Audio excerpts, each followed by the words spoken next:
wargu u dhoweyd soo baxay ayaa waxa uu sheegayaa in xukuumadda waddanka Kenya ay go'aansatay inay u yeelato safiirkeedii Soomaaliya u fadhiyey Lieutenant General Lucas Tambo isla markaasina waxa sidoo kale ay amartay in dalkeeda uu ka baxo safiirka Soomaaliya u fadhiya magaalada Nairobi Ambassador Maxamuud Axmed Nuur Tarsan. dowladda waddanka Kenya ayaa sida warbaahinta gudaha ee dalkaasi ay qorayso waxa ay ka carootay in dowladda waddanka Soomaaliya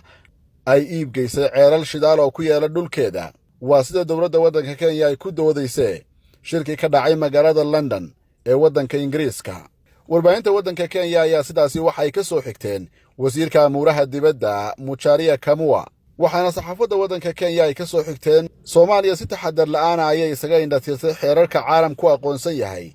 ee ku saabsan muranka xuduudaha iyo sidoo kale khilaafaadka siyaasadeed iyo dhanka diblomaasiyadda kuwa ku saabsan.